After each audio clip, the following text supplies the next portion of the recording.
Hello friends, नमस्कार। Ganga academy परिवार में आप सभी का हार्दिक स्वागत है, वंदन है, अभिनंदन है।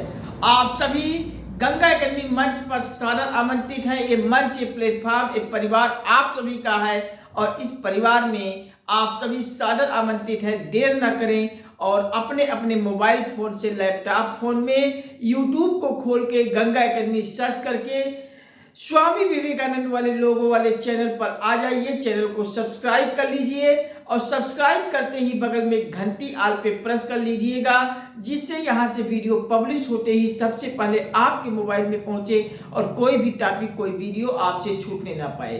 क्योंकि आपके परीक्षा के दृष्टिकोण से हर एक वीडियो महत्वपूर्ण है और एक वीडियो छूट जाएगा तो आप सभी कहीं 1 नंबर 2 नंबर से पीछे ना हो जाए। इस वजह से आप सब हर वीडियोस को देखें और अपनी तैयारी को बेहतर कीजिए और वीडियोस को लाइक शेयर कमेंट कीजिए। लाइक शेयर कमेंट से हमें प्यार और सपोर्ट कीजिए। हमारा आत्मबल, आत्मविश्वास, हौसला बढ़ाते जाइए। चैनल के लिंक को, वीडियोस को व्हाट्सएप, फेसबुक, इंस्टाग्राम, ट्विटर इत्यादि हर सोशल साइटों के ग्रुपों में इसे अधिक से अधिक शेयर कर दीजिए। अपने सभी संबंधियों, मित्रों को शेयर कर दीजिए चैनल को। और आप सब इतना शेयर कर दीजिए कि संपूर्ण भारत के हर घर, हर परिवार, हर सदस्य तक गंगा एकेडमी पहुंच जाए। भारत के प्रत्येक आम नागरिक तक आप सभी से पहुंचा दीजिए। अपने सभी मित्र सर्किलों में पहुंचा दीजिए। और आप सभी से यही गुजारिश करता हूं, यही अपील करता हूं कि चैनल को सब्सक्राइब करके बगल में घंटी दबा लीजिए। गंगा एकेडमी चैनल पर आप सभी को संपूर्ण भारत के हर एक क्षेत्र की पूरी कंप्लीट फुल कोर्स की प्रतियोगी परीक्षाओं की तैयारी करवाई जाएगी और पीडीएफ सहित तैयारी कराई जाएगी। बस फटाफट आप सभी को चैनल पे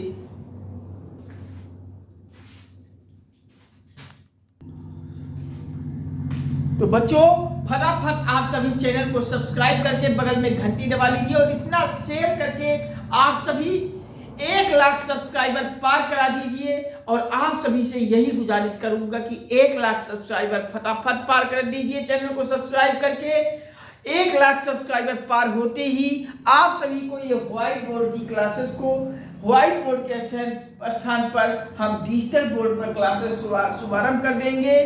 तो आप सब फटाफट 1 लाख सब्सक्राइबर हमें पार करवाइए, जिससे आप सभी को डिजिटल बोर्ड पर आधारित सभी कक्षाएं मिल सके और बेहतर से बेहतर एडुकेटर को भी आप सभी क्लासेस में देख सके। तो हम आप सभी के 1 लाख सब्सक्राइबर को पूरा करवाने के उपलक्ष्य में बेहतर से बेहतर एडुकेटर को आमंत्रित करके पूरा डिजिटल बोर्ड पर हर क्लास की शुभारंभ कर देंगे। विधिवत फुल कोर्स के साथ पीडीएफ सहित आप सभी को मिलता रहेगा। तो फटाफट आप सभी चैनल को 1 लाख सब्सक्राइबर पार कर दीजिए। तो चलिए हम शुरू कर रहे थे सीआरपीसी के कुछ महत्वपूर्ण धारा पर। तो सीआरपीसी, आईपीसी के कुछ महत्वपूर्ण धाराओं पर हम 2-4 वीडियोस पब्लिश कर चुके हैं। आप सब उस वीडियो को जाओगे, देखोगे तो पूरा विधिवत शुरुआत से मैंने एक धारा को लेकर चल रहा हूं और हर वीडियोस को आप सब क्रम से देखिएगा, जिससे एक धारा आप सब घोल के पी लीजिए, कभी जीवन में ना भूल पाइए। तो चलिए हम धारा 52 तक हम पिछले सेशन में कंप्लीट कर लिया था, पढ़ चुका था। आज हम शुरुआत करते हैं धारा 52 से लेकर आगे की धाराओं पर आप सभी से वार्ता करेंगे, चर्चा करेंगे, परिचर्चा करेंगे। तो चलिए मेरे प्यारे बच्चों, सीआरपीसी, आईपीसी में धारा 52 क्या कहता है, धारा 52 में कौन सा प्रावधान है। तो आप सब जब धारा 52 पढ़ोगे तो वहां सद्भावना का परिभाषा दिया हुआ है, यानी सद्भावना की परिभाषा आईपीसी के किस धारा में प्रक्रिया दी हुई है। तो आईपीसी के धारा 52 में आपको याद कर लेना है सद्भावना की परिभाषा, यानी धारा 52 में सद्भावना की परिभाषा आप बिल्कुल याद कर लीजिए। कभी परीक्षा में पूछ ले कि निम्नलिखित में से बताइए सद्भावना की परिभाषा आईपीसी के किस धारा में निम्नवत है। तो आईपीसी के धारा 52 में सद्भावना की परिभाषा दी हुई है। यानी यही सवाल आपसे इस तरीके से भी पूछ लेगा, आईपीसी के धारा 52 में कौन सी प्रक्रिया दी हुई है। तो आईपीसी के धारा 52 में सद्भावना की परिभाषा आपको याद हो जाना चाहिए। तो चलिए अब हम उम्मीद करते हैं कि धारा 52 आप सभी याद कर लिए, सद्भावना की परिभाषा। तो अब इसके आगे की धाराओं पर चलते हैं। धारा 52A कहता है। धारा 52A में क्या है। तो धारा 52 में ए में आपको याद होना चाहिए कि सश्रय की जहां परिभाषा की बात आती है वहां आईपीसी का धारा 52A आ जाता है। तो धारा 52A में क्या है याद कर लीजिए, सश्रय की परिभाषा। सश्रय की परिभाषा का तात्पर्य अपने आश्रय में कोई अपराधी, अपने आश्रय में अपराधी को लेकर अगर कहीं बचाया जा सकता है तो ये धारा 52A में सश्रय की परिभाषा संबंधित है। तो धारा 52A में सश्रय की परिभाषा यानी कि अपने आश्रय में अपराधी को लेकर बचाया जाता है। यहाँ पे धारा 52A में क्या है, अपने आश्रय में किसी को अपराधी को लेकर बचा दिया जाता है उस अपराधी को। तो यही है सश्रय की परिभाषा। तो सश्रय की परिभाषा यानी सश्रय क्या होता है। सश्रय का मतलब होता है अपने आश्रय में जो अपराधी अपराध किया है उस अपराधी को हम अपने आश्रय में लेकर उस अपराधी को अगर बचा देते हैं तो यही सश्रय की परिभाषा होती है। धारा 52 में दिया हुआ है। जैसे कोई भोजन, वस्त्र या पेय पदार्थ, हथियार, वस्तु आदि उपलब्ध करवा रहा है तो ऐसे में अपने आश्रय में लेकर अपराधी को बचा दिया जाता है। ये सश्रय की परिभाषा धारा 52 में है, 52A में है, याद कर लीजिएगा। धारा 52 में क्या है तो सद्भावना की परिभाषा और धारा 52A में सश्रय की परिभाषा। तो अब आप सश्रय से समझ गए, अपने आश्रय में अपराधी को लेकर बचाना, जैसे भोजन, वस्त्र, पेय पदार्थ, हथियार, वस्तु आदि उपलब्ध करवा रहा है तो उसे उस अपराधी को अपने आश्रय में लेकर बचा दिया जाता है। ये धारा 52A कहता है सश्रय की परिभाषा। और धारा 52 क्या कहता है, सद्भावना की परिभाषा। अब हम पढ़ते हैं धारा 53।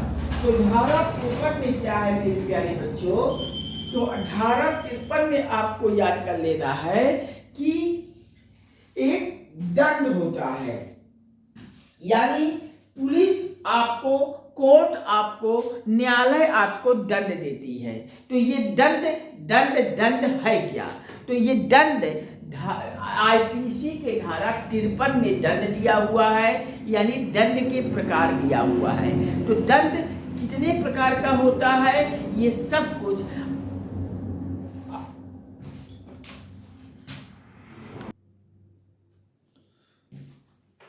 तो बच्चों धारा 53 में हम बता रहे थे कि धारा 53 होता है दंड के प्रकार। जब आप आईपीसी की धारा 53 पढ़ोगे तो वहां धारा 53 में दंड के प्रकार को बतलाया गया है कि दंड कुल कितने प्रकार के होते हैं, कौन कौन से होते हैं। तो आइए जानते हैं आईपीसी की धारा 53 में कौन से दंड का प्रावधान दिया हुआ है।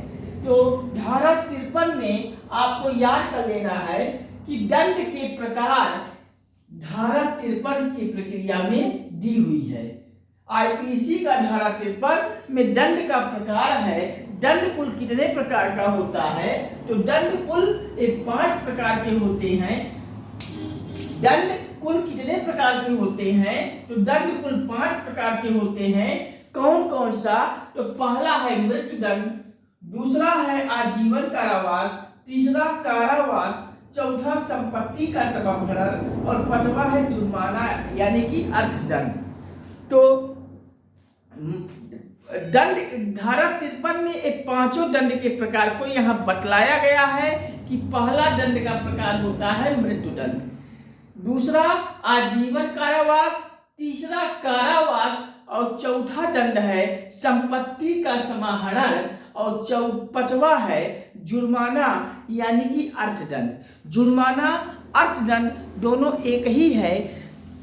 किसी पर कोई जुर्माना लगा दिया जाता है यानी कि अर्थदंड कुछ पैसा देकर उसको दंड माफ कर दिया जाता है, तो ये जुर्माना और अर्थदंड ये दंड का पांचवा दंड है। तो मृत्युदंड वाले में आपको ये वाद याद करना है, बच्चन सिंह वर्सेस पंजाब। ये बच्चन सिंह वर्सेस पंजाब दंड का एक मृत्युदंड वाले दंड में एक वाद आया था और इस वाद में बच्चन सिंह वर्सेस पंजाब में मृत्युदंड वाले मामले में ये कहा गया था कि जब कोई गंभीर से गंभीर अपराध पर दिया जा रहा है, यानी कोई गंभीर से गंभीर अपराध हो रहा है, यानी कि बड़ा अपराध कोई अपराधी कर देता है, तो वहाँ धारा 53 में उसे मृत्युदंड दे दिया जाता है। ये वाद बच्चन सिंह वर्सेस पंजाब का वाद है। तो धारा 53 में मृत्युदंड वाले मामले में एक वाद आपको याद कर लेना है, बच्चन सिंह वर्सेस पंजाब। और इस बच्चन सिंह वर्सेस पंजाब के वाद में कहा गया है कि मृत्युदंड उसी अपराधी को दिया जाएगा जो कोई गंभीर से गंभीर अपराध कर देता है। यानी गंभीर से गंभीर अपराध का मतलब कोई बड़ा अपराध कर देता है, देश पर क्षति पहुंचा रहा है, ऐसे अपराधों पर उसे मृत्युदंड की सजा सुना दी जाएगी। तो ये वाद आया था बच्चन सिंह वर्सेस पंजाब वाले वाद में। ये वाद आप याद कर लीजिएगा, क्योंकि परीक्षा में वाद भी आपसे परीक्षा में पूछ लिए जाते हैं कि बच्चन सिंह वर्सेस पंजाब दंड में किस दंड का प्रावधान है। तो मृत्युदंड वाला मामला है। इसमें कहा गया था कि गंभीर से गंभीर अपराध पर यह दंड दिया जाता है। अब दूसरा दंड आपको याद कर लेना है, आजीवन कारावास। यानी किसी अपराधी को जब आजीवन उसे कैद कर दिया जाता है, आजीवन समय तक उसे जेल में की सजा सुना दी जाती है, तो उसे आजीवन कारावास हम के नाम से जानते हैं। तो ये आजीवन कारावास भी आपको यहाँ दंड के प्रकार में याद करना है। और तीसरा है कारावास। आजीवन कारावास और कारावास। कारावास में दो कारावास है, एक सांश्रय कारावास, एक शास्त्रीय कारावास आपको याद करना है, और दूसरा आपको साधारण कारावास याद करना है। यानी शास्त्रीय कारावास और साधारण कारावास ये दोनों दंड के तीसरा वाला यानी कारावास में आते हैं। चौथा दंड आइए जान लेते हैं कौन सा है, संपत्ति का समाहरण, यानी इसे कुर्की भी कहते हैं। जब किसी अपराधी को की संपत्ति ही कुर्क कर लिया जाता है, उसकी संपत्ति ही राजस्व के रूप में ले ली जाती है, तो वह वो संपत्ति का समाहरण वाला दंड की प्रोसेस में आता है। चौथा है अपराधी को कुछ जुर्माना देकर दंड भुगतना होता है, यानी कि अर्थदंड उसे देना पड़ता है। तो ये जुर्माना और अर्थदंड कैसे निश्चित किया जाता है, न्यायालय इस पर दोनों पक्षों को देखती है, जांचती है, परखती है, और दोनों पक्षों को जांच परख कर ये जुर्माना और अर्थदंड निर्धारित करती है, यानी निश्चित करती है।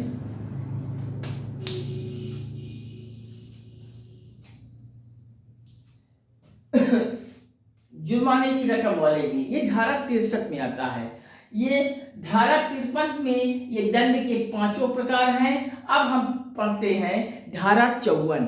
तो धारा 54 में किसी अपराधी को जब मृत्युदंड दे दी जाती है, न्यायालय किसी अपराधी को अपराध करने के नाते उसे उस अपराधी को मृत्युदंड की सजा सुना देती है, तो उस मृत्युदंड को लघुकरण करने की भी प्रक्रिया है, प्रोसेस है। उस मृत्युदंड को कुछ हद तक कम किया जा सकता है। ये आईपीसी के धारा 54 में दिया हुआ है। तो धारा 54 में है मृत्युदंड का लघुकरण। जैसे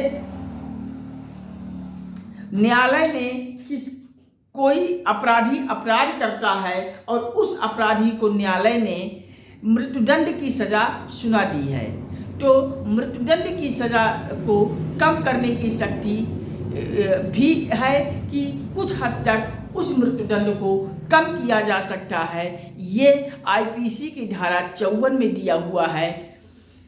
और अंतिम मृत्युदंड की ये अंतिम न्यायालय राष्ट्रपति के पास भी है। मान लिया सुप्रीम कोर्ट ने मृत्युदंड किसी अपराधी को दे देता है, तो उस मृत्युदंड को लघुकरण के रूप में यानी कमी करने की शक्ति राष्ट्रपति के पास होती है। राष्ट्रपति अंतिम न्यायिक व्यक्ति होता है और राष्ट्रपति माननीय सुप्रीम कोर्ट के न्यायालय के मृत्युदंड को कम किया कर सकता है, लघुकरण कर सकता है।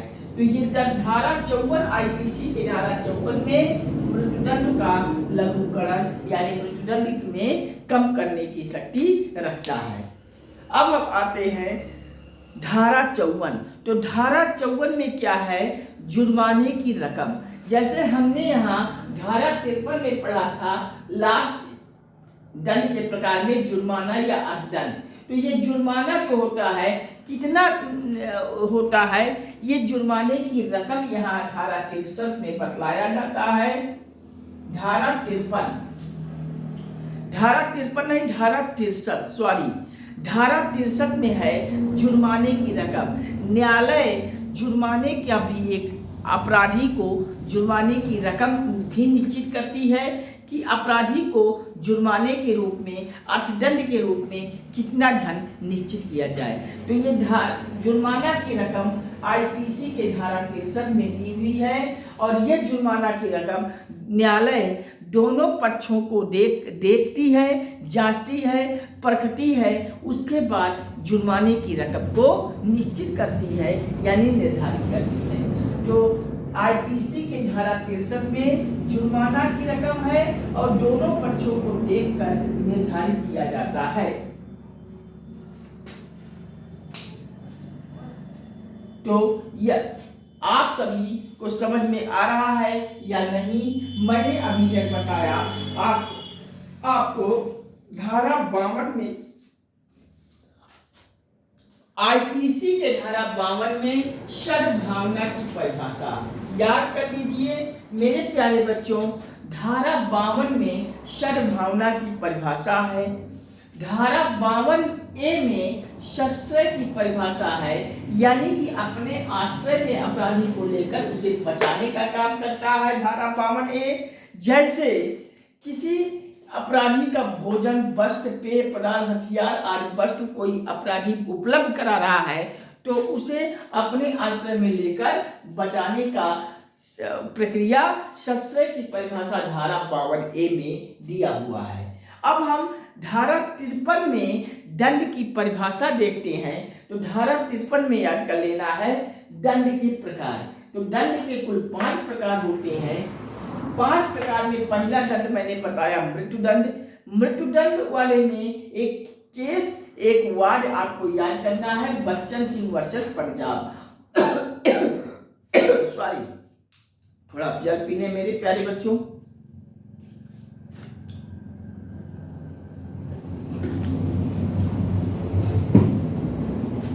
धारा 53 में दंड के प्रकार में कुल 5 प्रकार के दंड होते हैं। पहला मृत्युदंड। मृत्युदंड में एक वाद, एक केस याद करना है, बच्चन सिंह वर्सेस पंजाब। और इस बच्चन सिंह वर्सेस पंजाब वाले प्रक्रिया में, एक वाद में, एक केस में कहा गया था कि मृत्युदंड जब कोई अपराधी गंभीर से गंभीर अपराध करता है तभी दिया जा सकता है। दूसरा दंड आजीवन कारावास है। तीसरा है कारावास। कारावास दो टाइप होता है, एक सश्रय कारावास, दूसरा साधारण कारावास। पांचवा संपत्ति का समापहरण यानी कि कुर्की, यानी संपत्ति की कुर्की कर ली जाती है संपत्ति के समाहरण में। और पांचवा है जुर्माना और अर्थदंड। तो ये जुर्माना और अर्थदंड निश्चित करता है धारा 63, जुर्माने की रकम दोनों पक्षों को देखकर निर्धारित किया जाता है। और धारा 54 में क्या है, मृत्युदंड का लघुकरण, यानी न्यायालय किसी अपराधी को मृत्युदंड की सजा दे देता है तो अंतिम धारा 54 में, आईपीसी के धारा 54 में अंतिम मृत्युदंड की सजा को कुछ हद तक कम किया जाने की भी शक्ति रखता है आईपीसी का धारा 54, मृत्युदंड का लघुकरण। सॉरी, धारा 63 कहता है जुर्माने की रकम। आईपीसी की धारा 63 में जुर्माने की रकम को निश्चित की जाती है, यानी न्यायालय दोनों पक्षों को देखती है, जांचती है, परखती है और उसके बाद दोनों पक्षों की जो जुर्माना की राशि है, रकम है, उसको निर्धारित करती है। अब हम नेक्स्ट आते हैं आईपीसी इंडियन पेनल कोड के धारा 64 में। तो धारा 64 क्या है मेरे प्यारे बच्चों, मैंने अभी धारा 63 में पढ़ा था जुर्माने की रकम। अब न्यायालय ने किसी अपराधी को जुर्माना दे देता है कि मान लिया 5,000 रुपए की जुर्माने की राशि निर्धारित कर दिया कि फला अपराधी फला अपराध किया है और इस अपराध को के मद्देनजर अपराधी को 5,000 रुपया दे करना होगा। तो 5,000 रुपया ये अपराधी को जमानत राशि में जमा करना होगा। तो ये जमानत राशि, अगर ये जुर्माना अपराधी अगर नहीं देता है तो इस पर क्या होगी। तो अगर कोई अपराधी जो जुर्माने की राशि, जुर्माने की रकम है उसको नहीं पे करता है, नहीं देता है, तो इस पर आईपीसी का धारा 64 कहता है कि जुर्माने न देने पर भी उसे कारावास हो जाता है। यानी कोई अपराधी जो जुर्माना की रकम है वो नहीं देता है तो जुर्माने की रकम न देने पर भी कारावास की प्रक्रिया है आईपीसी के धारा 64 में। तो आपको याद कर लेना है, आईपीसी यानी इंडियन पेनल कोड में धारा 64 में कहा गया है कि जुर्माने की राशि अगर अपराधी नहीं देता है तो नहीं देने पर उसे भी कारावास की सजा मिलती है। अब हम आते हैं आईपीसी का धारा 71। तो आईपीसी के धारा 71 में क्या कहा गया है, अपराधी कई अपराधों से मिलकर बना अपराध। तो कई अपराधों से मिलकर बना एक अपराध होता है धारा 71 के अंतर्गत। अपराधी बहुत सारे अपराध कर देता है और उन बहुत सारे अपराधों को मिलाकर एक कोई और अपराध हो जाता है। तो ये कई अपराधों से मिलकर एक अपराध बन जाता है। ये धारा 71 में कही गई है। तो आईपीसी के धारा 71 में याद कर लेना है कि कई अपराधों से मिलकर अपराध की प्रक्रिया। अब नेक्स्ट है आईपीसी की धारा 72। तो ये धारा 72 में क्या है, आईपीसी की धारा 72 में आपको याद कर लेना है, मैंने अभी धारा 71 पढ़ा था कि कई अपराधों से मिलकर बना अपराध। तो ये कई अपराध होते कैसे हैं, तो ये कई अपराधों की व्याख्या करता है धारा 72। तो धारा 72 में क्या है, यही धारा 71 की व्याख्या कर देता है। आईपीसी का धारा 72, आईपीसी का धारा 72 आईपीसी के धारा 71 की यहाँ व्याख्या कर देता है। जो धारा 71 में मैंने पढ़ा था कि कई अपराधों से मिलकर अपराध की प्रक्रिया है। तो ये कई अपराधों से मिलकर जो अपराध है, ये धारा 71 की व्याख्या करता है इंडियन पैनल कोड आईपीसी के धारा 72 में। तो धारा 72 में याद कर लेना है कि धारा 71 की यहाँ व्याख्या की जाती है। अब नेक्स्ट हम पढ़ेंगे धारा 73। तो धारा 73 में मेरे प्यारे बच्चों क्या है, आपको यहाँ ध्यान देना है कि धारा 73 में एक शब्द आप याद कर लीजिए कि धारा 73 में मेरे प्यारे बच्चों एकांत परिरोध एक शब्द याद कर लीजिए, एकांत परिरोध। तो ये एकांत परिरोध किस आईपीसी के किस धारा में है? तो एकांत परिरोध आईपीसी इंडियन पैनल कोड के धारा 73 में दिया हुआ है। तो आईपीसी के धारा 73 में क्या है? आईपीसी के धारा 73 में है ये एकांत परिरोध। तो ये एकांत परिरोध में क्या है? एकांत परिरोध क्या है? यह एकांत परिरोध एक कठोर सजा है। क्या है मेरे प्यारे बच्चों? एक कठोर सजा है। तो आईपीसी के धारा 73 में एकांत परिरोध का प्रक्रिया है। और एकांत परिरोध क्या है? यह एक कठोर सजा है, यानी कठोर बहुत कड़ा सजा के रूप में एक एकांत परिरोध की प्रक्रिया दी हुई है आईपीसी के धारा 73 में। तो धारा 73 में एकांत परिरोध है। एकांत परिरोध से तात्पर्य है कठोर सजा से। यह एकांत परिरोध एक कठोर सजा है और इस सजा में किसी को 6 माह की कैद होता है।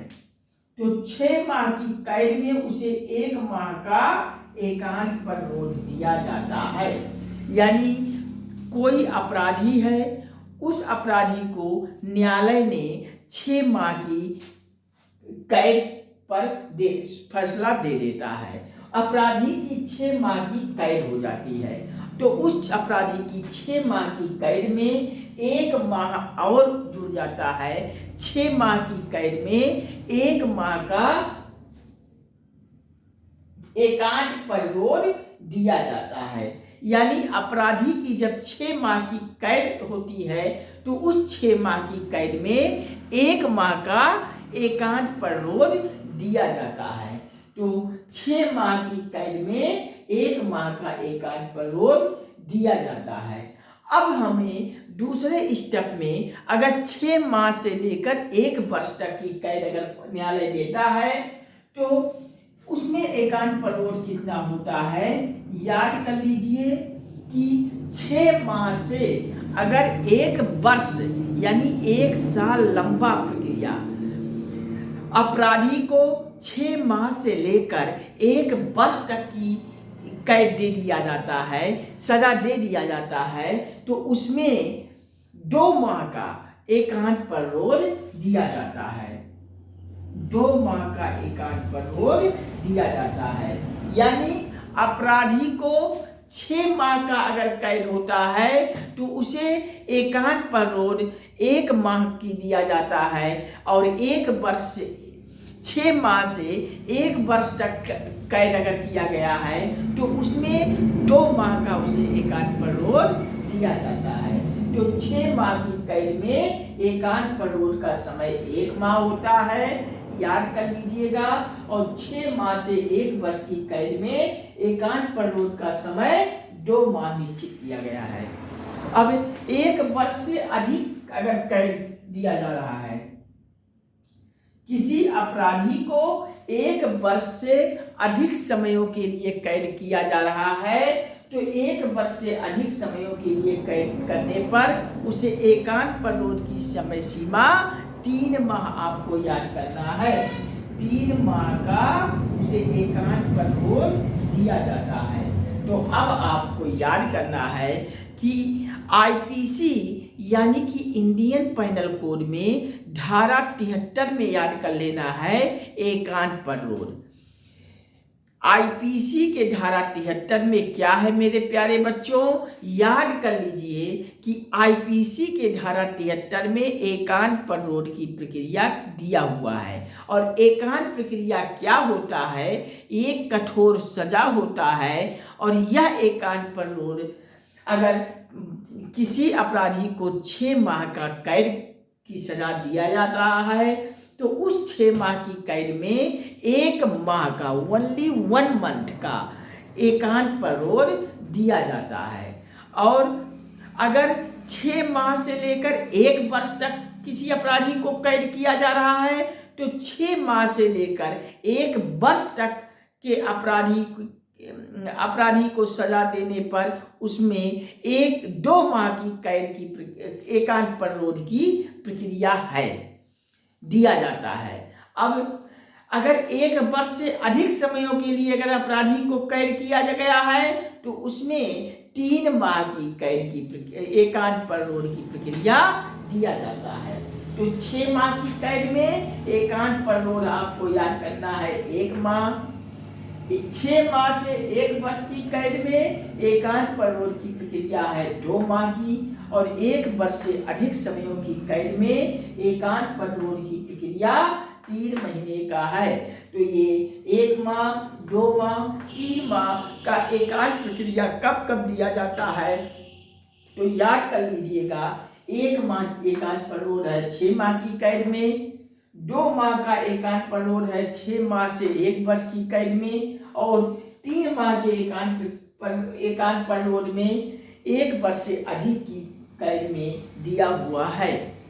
तो क्या मेरे प्यारे बच्चों यहाँ तक आपको समझ में आया? तो अब हम चलते हैं इसके आगे आईपीसी का नेक्स्ट धारा 76 में। तो आईपीसी के नेक्स्ट धारा 76 में आप सभी को हम याद दिला दूं तो धारा 76 में है तत्वों का भूल, यानी कोई अपराधी कोई तत्वों का अगर भूल कहीं हो जाती है तो ये भी इंडियन पैनल कोड आईपीसी के धारा 76 में दिया हुआ है।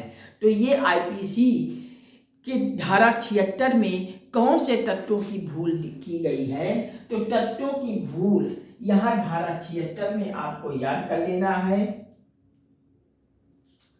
तत्वों की भूल यहाँ धारा 76 में है। तो विधि से अबाध व्यक्ति के लिए, यानी विधि से कोई अबाध व्यक्ति के लिए तत्वों की भूल में आईपीसी की धारा 76 के अंतर्गत आता है। तो याद कर लीजिएगा, आईपीसी का धारा 76 कहता है जब विधि से अबाध व्यक्ति के लिए तत्वों की भूल हो जा रही है तो वहाँ धारा 76 के अंतर्गत कानून में दंड दिया जाएगा। तो आईपीसी का धारा 76 में तत्वों की भूल है। तत्वों की भूल किस मामले में? विधि से अबाध व्यक्ति के लिए। अब नेक्स्ट आईपीसी की धारा 79 पढ़ेंगे, 79 पढ़ेंगे। तो आईपीसी की धारा 79 में क्या है? इसमें भी तत्वों की भूल है। तो 79 में कौन से तत्वों की भूल है? आम नागरिक के लिए। किसी आम नागरिक से कोई तत्वों की भूल हो जाती है तो ये आईपीसी की धारा 79 में दिया हुआ है। अब यही धारा 76 और 79 में कंफ्यूज मत होइएगा मेरे प्यारे बच्चों। धारा 76 आईपीसी का धारा 76 और आईपीसी का धारा 79 बिल्कुल रख लीजिएगा, क्योंकि दोनों में तत्वों का भूल है। और तत्वों का भूल में अंतर कौन सा है तो याद कर लीजिएगा, जब विधि से अबाध व्यक्ति के लिए कोई तत्वों की भूल होती है तो आईपीसी का धारा 76 आएगा, और जब आम नागरिक से कोई तत्वों की भूल हो जाती है तो धारा 79 आएगा, 79 आएगा। तो याद कर लीजिए मेरे प्यारे बच्चों, आम नागरिक से अगर तत्वों की भूल हो रही है तो धारा 79 यानी कि 79, और जब विधि से अबाध व्यक्ति के लिए कोई तत्वों की भूल हो रही है तो वहां आईपीसी का धारा 76 याद रखना है। तो धारा 76 में टट्टों का भूल किससे हो रही है? विधि से अबाध व्यक्ति में। और धारा 79 में टट्टों की भूल किससे हो रही है? आम नागरिक में। तो याद कर लीजिएगा, 76 और 79 में गलत मत कीजिएगा, ध्यान से सुन लीजिए। टट्टों की भूल विधि से अबाध व्यक्ति के मामले में धारा 76 आएगा, और आम नागरिक में अगर टट्टों की भूल हो रही है तो धारा वहां 79/79 आएगा। अब नेक्स्ट है धारा 80। आईपीसी का धारा 80 क्या कहता है? इंडियन पैनल कोड का धारा 80 क्या कहता है? तो याद रखिएगा, आईपीसी का धारा 80 में है विधि पूर्वक कार्य करने में कोई दुर्घटना हो जा रही है। यानी विधि पूर्वक हम कोई कार्य कर रहे हैं और उसमें कोई दुर्घटना हो जा रही है, तो उस मामले में दंड की प्रक्रिया आईपीसी के धारा 80 में दिया हुआ है। यानी काम करने का जो नियम है, जो प्रोसेस है, आईपीसी में जो लिखा हुआ है, हम ठीक उसी प्रकार से हम कार्य कर रहे हैं, फिर भी हमारे विधि पूर्वक कार्य करने में कहीं कोई अपराध हो जाती है, दुर्घटना हो जाती है, तो ऐसे में डरने की बात नहीं है। ऐसे में आईपीसी की धारा 80 में दिया हुआ है विधि पूर्वक कार्य करने में दुर्घटना। यानी विधि पूर्वक हम जान के कोई दुर्घटना नहीं किए हैं, अनजान में दुर्घटना हो जा रही है, विधि पूर्वक हम कार्य कर रहे हैं, फिर भी हम उस काम करने में दुर्घटना घटित हो जा रही है, तो ऐसे में आईपीसी का वहाँ धारा 80 आ जाता है। तो आईपीसी का धारा 80 में क्या है? याद कर लीजिएगा, आईपीसी का धारा 80 विधि पूर्वक कार्य करने में होने वाली दुर्घटना है। अब हमें आईपीसी का नेक्स्ट धारा पढ़ना है। आईपीसी का नेक्स्ट धारा है 82, और आईपीसी का नेक्स्ट धारा 7 वर्ष से कम, यानी शिशु का कोई अपराध हो जा रहा है, तो कोई शिशु है, 7 वर्ष से कम ही का ही कोई शिशु है और उस पर कोई अपराध हो जा रहा है, तो वहाँ इंडियन पैनल कोड आईपीसी का धारा 82 सामने खड़ा हो जाता है। तो धारा 82 में क्या है? तो 7 वर्ष से कम के शिशु पर अपराध है। तो 7 वर्ष से कम पर शिशु का अपराध पर कौन सी आईपीसी की धारा आती है? तो यहाँ आपको याद कर लेना है कि 7 वर्ष से कम के शिशु पर अपराध की प्रक्रिया इंडियन पैनल कोड आईपीसी का धारा 82 सामने आ जाता है।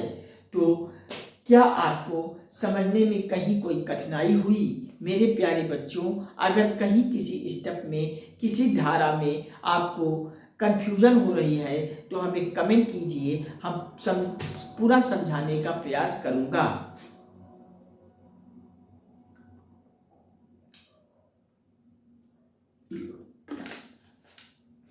तो एक बार मैं रिकॉर्ड कर लें, जिससे आपको समझने में कहीं कोई प्रॉब्लम ना होने पाए।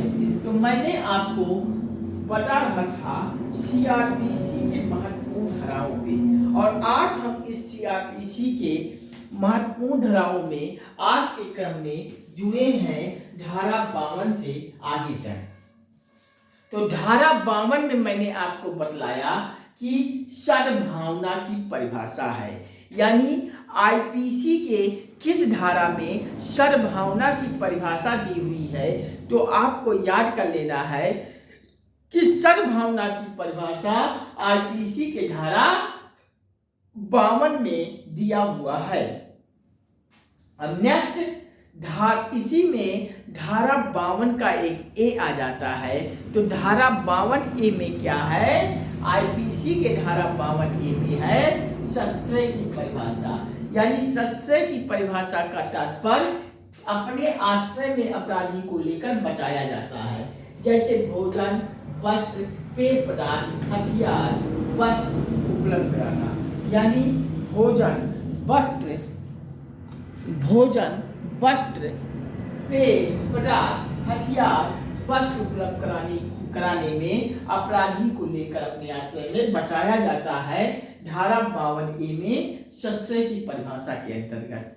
अब हमने धारा 53 में पढ़ा था दंड, यानी दंड के प्रकार, दंड और दंड के प्रकार ये किस आईपीसी की धारा में है, तो दंड और दंड के प्रकार आईपीसी इंडियन पैनल कोड के धारा 53 में दिया हुआ है। और धारा 53 में दंड के प्रकार में कहा गया है कि दंड कुल 5 प्रकार के होते हैं। ये 5 प्रकार के कौन कौन से हैं, एक एक को हमने बताया कि पहला दंड है मृत्यु दंड, दूसरा है आजीवन कारावास, तीसरा है कारावास, चौथा है संपत्ति का समाहरण और पांचवा है जुर्माना यानी कि अर्थदंड। तो मृत्यु दंड वाले केस में हमने आपको एक वार्ड याद कराया था, एक केस याद कराया था, उस केस को भी याद रखिएगा। मृत्यु दंड के मामले में एक वार्ड आया था बच्चन सिंह वर्सेस पंजाब। तो ये बच्चन सिंह वर्सेस पंजाब में डिफाइन किया गया था मृत्युदंड को कि मृत्युदंड किस अपराधी को दिया जाएगा।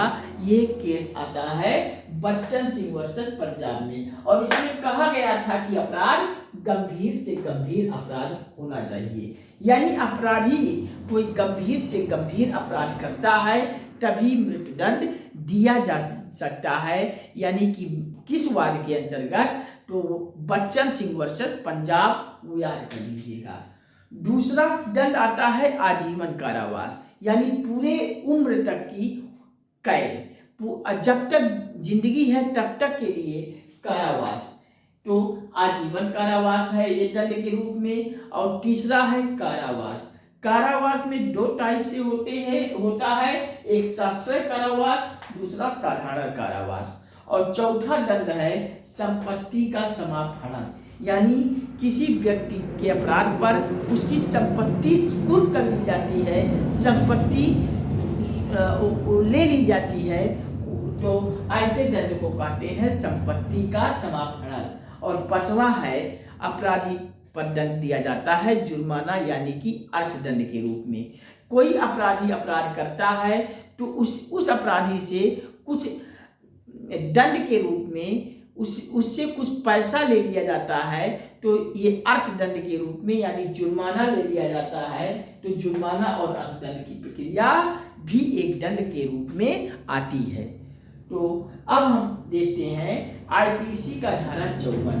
तो आईपीसी के धारा 54 में जैसे हमने यहाँ धारा 53 में पहला दंड पढ़ा था मृत्युदंड, तो इस मृत्युदंड किसी अपराधी को दे दिया जाता है तो उस मृत्युदंड को कुछ हद तक कमी भी किया जा सकता है। तो यहाँ आईपीसी के धारा 54 में प्रक्रिया दिया हुआ है मृत्युदंड का लघुकरण, यानी कुछ हद तक मृत्युदंड को कम करने की शक्ति धारा 54 के अंतर्गत मिलती है। अब नेक्स्ट आईपीसी का धारा 63 आता है। तो धारा 63 में जुर्माने की रकम निर्धारित की जाती है, जुर्माने की रकम को निश्चित की जाती है। तो ये जुर्माना की रकम को निर्धारित करने की शक्ति, जुर्माने की रकम को निश्चित करने की शक्ति आईपीसी के किस धारा में है, तो आईपीसी के धारा 63 में बताया गया है जुर्माने की रकम को निश्चित किया जाता है। तो जुर्माने की रकम को निश्चित कैसे करते हैं, न्यायालय दोनों पक्षों को देखती है, परखती है और उसके बाद उस व्यक्ति पर जुर्माने की रकम को निश्चित करती है। तो जुर्माने की रकम को निश्चित करने की प्रक्रिया आईपीसी के धारा 63 में है। अब नेक्स्ट है आईपीसी की धारा 64। मेरे प्यारे बच्चों, मैंने पढ़ा आईपीसी की धारा 63 में जुर्माने की रकम को दोनों पक्षों में देखकर निश्चित किया जाता है, निर्धारित किया जाता है। अब न्यायालय किसी अपराधी पर जुर्माना लगा देता है, जुर्माना की निश्चित राशि बता देता है कि इतना जुर्माने की राशि आपको देना है। तो अब वो व्यक्ति, वो ऐसे अपराधी जुर्माना राशि नहीं दे रहा है, तो ये आईपीसी के धारा 64 में प्रक्रिया में बना हुआ है कि जुर्माना न देने पर उस अपराधी को कारावास की सजा दे दी जाती है। यानी अपराधी जब जुर्माना की राशि नहीं देती है, जो न्यायालय दिया जाता है जुर्माना राशि, उसको ना देने पर भी कारावास की सजा धारा 64 के अंतर्गत मिलती है। अब धारा 71 में मैंने बताया कि कई अपराधों से मिलकर कोई बना अपराध, तो ये आईपीसी के धारा 71 में दिया हुआ है। यानी आईपीसी इंडियन पैनल कोड के धारा 71 में कई अपराधों से मिलकर अपराध की प्रक्रिया बना हुआ है। अब ये कई अपराधों से मिलकर अपराध होता कैसे है, इसका व्याख्या करा देता है धारा 72। तो धारा 71 में कई अपराधों से मिलकर अपराध है और ये कई अपराधों की व्याख्या करता है धारा 72। तो आईपीसी का धारा 72 धारा 71 की व्याख्या करता है। तो आईपीसी का धारा 71 में कई अपराधों से मिलकर बना अपराध है और ये धारा 71 की व्याख्या करता है आईपीसी का धारा 72।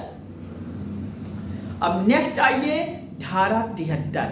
आईपीसी के धारा 73 में मैंने पढ़ा एकांत पररोध।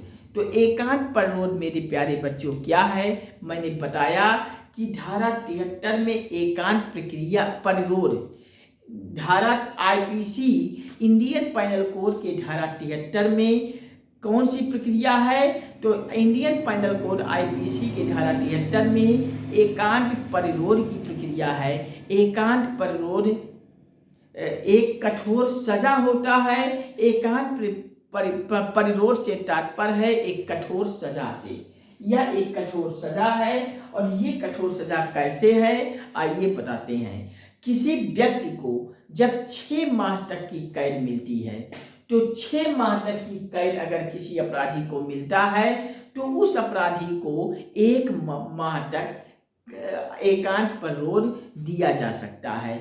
यानी 6 माह की सजा, 6 माह की कैद की सजा वाले व्यक्ति को एकांत परिरोध की समय सीमा 1 माह है और 6 माह से 1 वर्ष तक की अगर किसी अपराधी को कैद हो रहा है तो उसमें एकांत परिरोध की सजा 2 माह है और 1 वर्ष से अधिक की सजा तक के लिए कैद हो रहा है तो उसमें एकांत परिरोध की समय सीमा 3 माह है।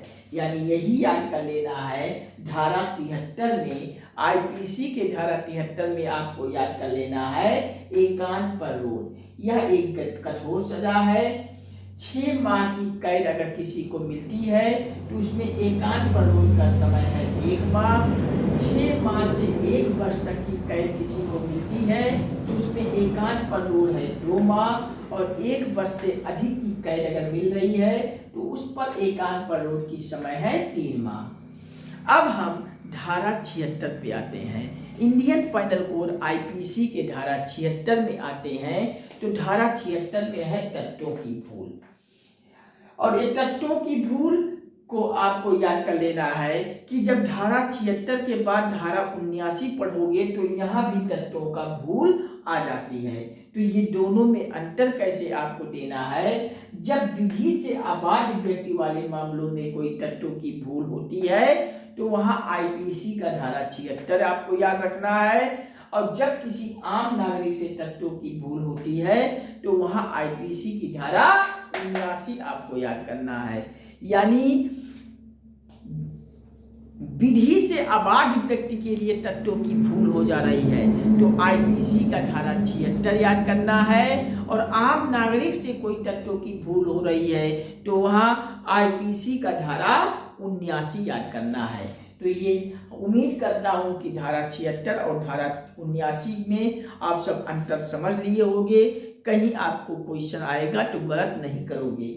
अब हम आते हैं धारा 80। तो मेरे प्यारे बच्चों धारा 80 में क्या है, मैंने आपको धारा 80 पढ़ाते समय बताया था कि जब कोई कार्य हम करते हैं, जब कोई कार्य हम पूरा नियम से करते हैं, विधि पूर्वक करते हैं, फिर भी उस कार्य को करने में कहीं कोई दुर्घटना घटित हो जाती है, कोई दुर्घटना हो जा रही है, तो ऐसे में इंडियन पैनल कोड आईपीसी की धारा 80 में दिया हुआ है विधि पूर्वक कार्य करने में दुर्घटना। यानी कोई कार्य हम बिल्कुल विधि पूर्वक कर रहे हैं, बिल्कुल नियम से कर रहे हैं और उसमें कोई दुर्घटना आ जा रही है, तो आईपीसी का धारा 80 में दिया हुआ है। याद रखिएगा, धारा 80 में विधि पूर्वक कार्य करने में दुर्घटना। तो विधि पूर्वक कार्य करने में दुर्घटना किस आईपीसी की धारा में दिया हुआ है? तो धारा 80 में। अब हम आते हैं आईपीसी का धारा 80 पढ़ चुके, विधि पूर्वक कार्य करने में दुर्घटना है। अब हम आईपीसी का धारा 82 में आते हैं। तो धारा 82 में आपको याद करना है, कोई 60 वर्ष से कम के शिशु का अपराध। कोई शिशु है वो अभी 60 वर्ष से कम का ही है और उस पर कोई अपराध हो जा रहा है, तो ऐसे में किस आईपीसी की धारा में ये अपराध की दंड की प्रक्रिया है? तो 60 वर्ष से कम शिशु का अपराध वाले में आईपीसी की धारा 82 में आपको याद करना है। तो धारा 82 में 60 वर्ष से कम शिशु का अपराध है। तो उम्मीद करता हूँ आप सब एक एक धारा को रट लिए होंगे, घोल के पी लिए होंगे। कहीं किसी धारा में आपको डाउट आ रही है, कोई जा रहा है, तो आप सभी हमें कमेंट कीजिए, हम पुनः एक एक धारा को समझाने का प्रयास करूँगा। तो उम्मीद करता हूँ जितना मैंने आप सभी को बताया आप सब बिल्कुल रट लिए होंगे, समझ में आ गया होगा। वीडियोस को 2 बार 4 बार देख लीजिएगा, एक एक धारा आप सभी कभी भूलोगे नहीं और परीक्षा में एक एक धारा को सही करके आओगे। और हमारा उद्देश्य है कि भारतीय दंड संहिता में किसी धारा किसी अध्याय से कोई क्वेश्चन आता है तो गलत नहीं करोगे।